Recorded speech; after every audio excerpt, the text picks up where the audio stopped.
Қайырлы күн қыздар, келесі сабақ поисковик бөлімімен танысу, товарды қайдан іздеуге болады, қалай іздеуге болады, қандай методтар бар деген сияқты сұрақтарға осы сабақта жауап беретін боламын. Ол үшін сайтқа кіреміз. Мына ең жоғарғыда тұрған лупаменен камераны көріп тұрсаңыздар, осы лупамен камера. Осы жерде өзінде екі жолы бар товар іздеудің. Қазір әрқайсысына тоқталып өтейін. Мына пустой графаны басамыз. Басқан кезде жанында сол жағында басқан кезде екеуі тұрады. Бұл бірінші бөлімі, мына бірінші тұрған бөлім. Мінекей осы бөлім бұл товарды атымен іздеу. Ал астында тұрған бөлім бұл товарды магазиннің атымен іздеу. Енді кеттік, товарды іздейік. Ол үшін переводчикқа бірінші сумка деп жазып алайық. Қытайша сразу шарт береді. Скопировать ете аламын, басып тұрам. И мұнда басып тұрамда вставить ете қоям. И іздейм. Міне, бізге сумканың неше түрін шығарып берді. Міне, қандай түрі керек бәрін шығарып берді. Келесі магазин атымен іздеу. Оған мысалға Adidas деп жазайық. Міне, бізге Adidas фирмасының неше түрлі магазиндерін шығарып берді.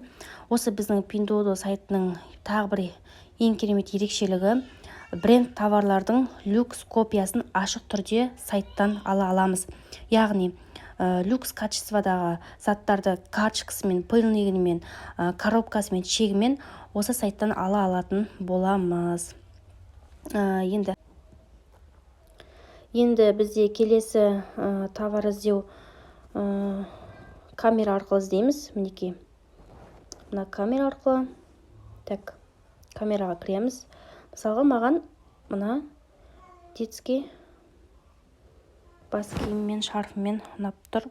Мінекей, фотосын қоямыз, и соған ұқсайтын уже бас киімдер шығарып береді. Және мына жанындағыларды, иероглифтерді басса, типа соған ұқсас тағы да басқа да, типа сіздің іздеп тұрғаныңыз осындай ма деген сияқты басқа да товарларды шығарып береді. Жаңағы ненің детский шарф пен бас киімнің пухы болды ғой, міне соған қарай шығарып беріп тұр. Бұл екінші вариантты. Енді және де үшінші вариант бұл мына жердегі тұрған категориялар бойынша товар іздеу. Яғни, біреуін бассақ, мінекей, мына жерде бірыңғай сумка тұр, аяқ киімдер тұр. Мұнда мысалға белье, носки, майка деген сияқтылар, ночнушка, мұнда аксессуарлар, телефонға керекті анамнозаттар. Мына категорияда тамақ болып кетті, мынауың үйге керек жаңағыдай хозтовар, мына жақта мужской киім, мұнда женский екен. Осылай кете береді. Енді итог шығаратын болсақ, басты бөлімде поисковик бөлімі арқылы товардың аты арқылы іздеуге болады, және магазиннің аты арқылы іздеуге болады.